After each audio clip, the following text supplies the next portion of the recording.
Boxing Ego here. If you like this video, make sure you hit the like button and also subscribe to the channel and hit the bell icon on the top of your screen to get notified when the latest new content drops. What up, Fight World? It's your boy Ego and I'm back with some more boxing. May 27th, it goes down, basically. I'm looking forward to it. Make sure you follow me on social media. Boxing Ego, it's the movement. Now, I pinned up an article for you guys, and you guys got to check it out. It's on the website, link in the description, and let's get in. May 27th, the welterweight fight that we all should want to see, and that's Kell Brook defending his IBF strap against Mr. Man Down.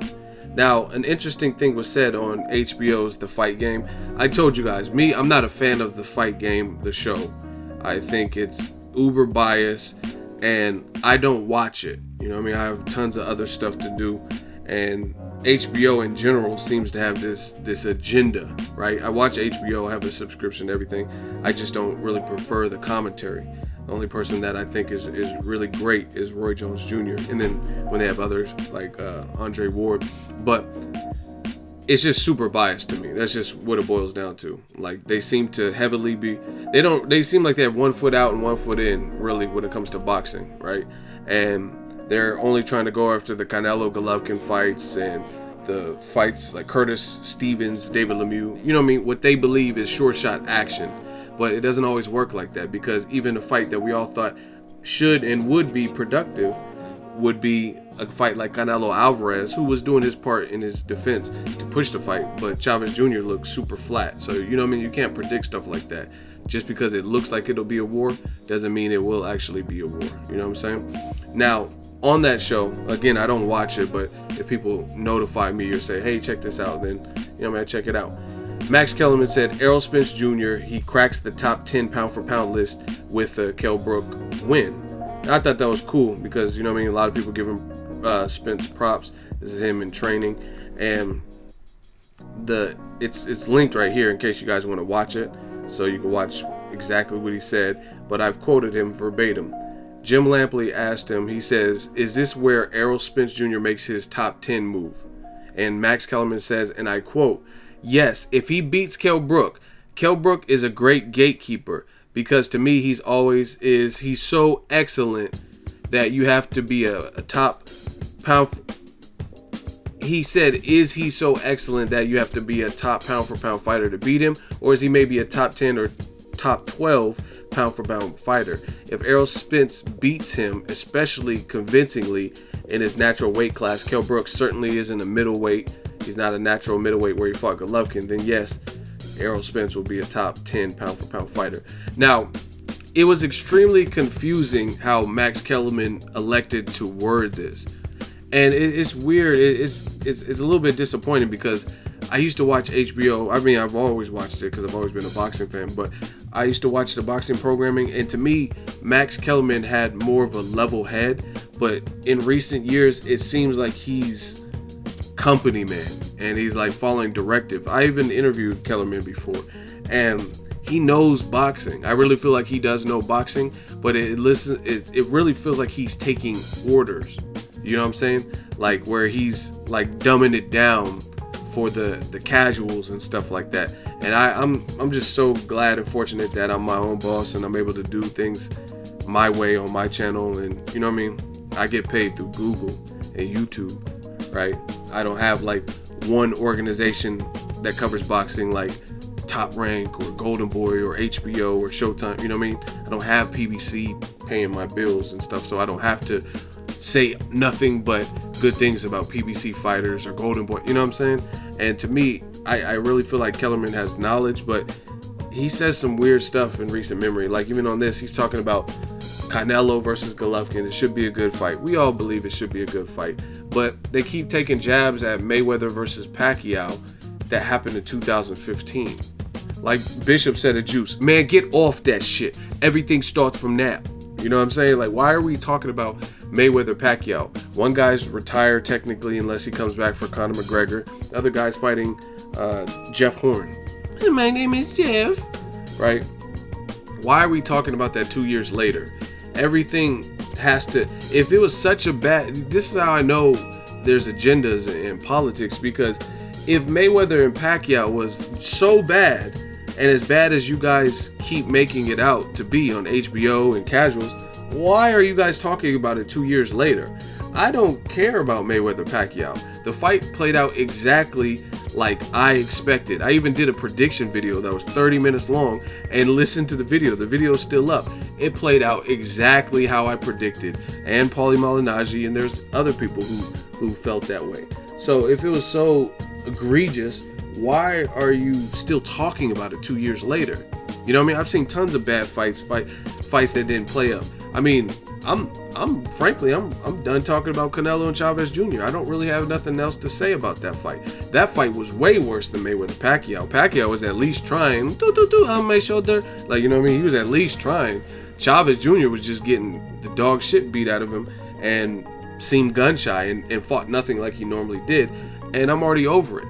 We got Canelo Golovkin, we got Errol Spence Kell Brook. We already have a ton of great fights. So what is that? Why am I gonna harbor on? I don't even really feel like talking about Chavez Jr. Like, some people are like, oh, make a video about him getting robbed and roofied. I don't really even feel the need to do that, because one, I don't know if it's true. He got robbed, according to his wife or some interview. They took $40,000. But after that type of performance and other past disappointments, I really don't have much to say. I want to talk about active fighters. I want to talk about fighters who are doing it right. Anthony Joshua fighting Klitschko, and Thurman defending against the undefeated Danny Garcia, Canelo Golovkin. Let's talk about some good fighters and good fights, not people who continually are disappointing. So to me, with HBO's agenda, if Mayweather Pacquiao was so horrible, why do you guys keep bringing it up? Same thing with Oscar De La Hoya. It's like, get off it. Like, what if it's that terrible? Why are you still talking about it? But that's my little rant. Back to this video.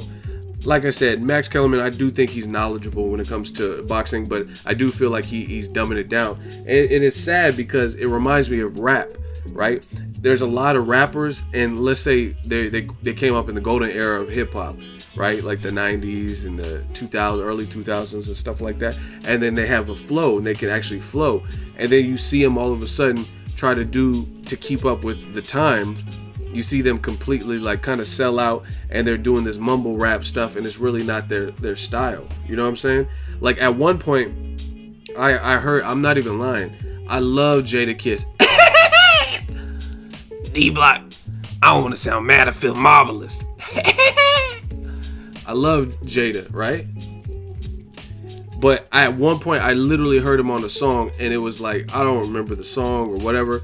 I think he had auto-tune on it, and he was with somebody who else was like a new age rap, and it just didn't sound like him. And I'm like, wow, this is what it's come to. But since that point, he kind of linked up with the Locks, and he's been spitting like regular Jada. But it was like sad to see a guy who is a beast. You know what I mean? Jadakiss got bars. Jadakiss has always had bars, even with the Locks when Biggie was alive, on All About the Benjamins and stuff. You know what I mean? Jada had flow, and he has a dope ass voice. So to see him using auto tune and, you know what I mean, just doing that on that track, I was just like, wow, really? Like, that's not what I like to see. You know what I mean? Jada he's like, got the ties up in Michelin, put the body in Lake Michigan. I got insulin. You know what I mean? Jada always had cool ass bars. I even seen I think it was Brian McKnight. I don't know if it was a joke or what, but he could sing, and in the 90s he had a lot of "'Cause one, you're like a dream come true," just classic R&B. And then all of a sudden he dropped this YouTube video, and he was trying to talk raunchy, and he was like, "Let me show you how your pussy works. I bet you didn't." Like, what is it? Brian McKnight, really? Of all people, he's singing like he's Trey Songz or something. It seemed out of character, and that's kind of the reason I'm giving you these analogies, because that's what it seems like with Max Kellerman. I believe he knows his stuff, but he says these bizarre things, and it's just, I can't understand it other than maybe being a company man. But I put that in the article. I said, although I agree with the overall notion of Spence cracking the top 10 with a strong win over Brook, Kellerman's comments sound somewhat bizarre. To call Kell Brook, who is undefeated at welterweight, a gatekeeper is beyond me. Brook is still a champion and a skilled one. maybe my definition of gatekeeper varies from Kellerman's. When I think of the term gatekeeper, I think of guys who don't really have it anymore. Guys who can no longer beat any of the top 5 guys in their division. Guys like Jesus Soto Karass or Robert Guerrero, who've seen better days, been through wars, not Brook. So I don't really get that whole he's a gatekeeper thing. Like, again, this is no shade to warriors like Soto Karass or Robert Guerrero, but I think it's safe to say their best days are behind them. I mean, Guerrero's losing to David Peralta. He was literally a cab driver, literally, in Argentina, right? He lost to Keith Thurman, lost to Floyd Mayweather, right? So, I mean, can he beat a Sean Porter? Can he beat Kell Brook? Can he beat Keith Thurman in a rematch? You know what I'm saying? Like, I can't really picture it. And Soto Karass is even worse because he's getting knocked out by Maidana. He's getting knocked out by Kamagai. You know what I mean? He was fighting in the BKB. So, I don't know. Maybe my definition of a gatekeeper is different from everybody's, but I would never call Kell Brook a gatekeeper. He has 1 loss, and he lost at a higher division. You know what I'm saying? He lost at 160. That was a foolish move to even jump up. But I would never call him a gatekeeper. I don't think that even makes sense. He's a champion. He has 1 loss, and he lost to a good fighter. I mean, why do people want to see Canelo Golovkin? Because it's a good fight this September. So I agree with the overall notion. If Spence can move up from fighting the caliber guys, you know what I mean, guys with losses, Chris Algieri, guys like Leonard Bundu, who lost to Keith Thurman, and he can jump up in class and fight Kell Brook and beat him or stop him or emphatically win or dominate or anything like that, he's special, and he definitely deserves to crack the top 10 as far as I'm concerned. But this is no gimme fight. This is a tough fight. This is a challenging fight. That's why we're tuning in. He got the weight vest. You see, he's ready. Kell Brook's losing weight. He's ready. Let's go. So I agree with Kellerman's notion. I just don't. The whole gatekeeper threw me off, and it almost, the thing is even almost weirder or equally weird to me is it kind of makes your statement sound less impactful and contradictory, because you're saying Kell Brook is a gatekeeper. Is he excellent, or is he top 10, top 12? But then you're saying if Errol Spence beats him, he'll be a top 10 fighter. So if you're calling Kell Brook a gatekeeper, how would beating a gatekeeper make him top 10? So I don't agree with the whole gatekeeper. I would never call Kell Brook at this point a gatekeeper. I don't know. Like I said, maybe my definition of gatekeeper is different, right? But that's just me. Check out the article, check out the interview. Drop it in the comment section. Let me know where you would rank Errol Spence if he does dominate or beat Kell Brook in hostile territory in the UK and his big step up and become a champion. Drop it in the comment section. Make sure you share the video, like the video as always. Hate, comment, and subscribe. Till next video is Ego signing off.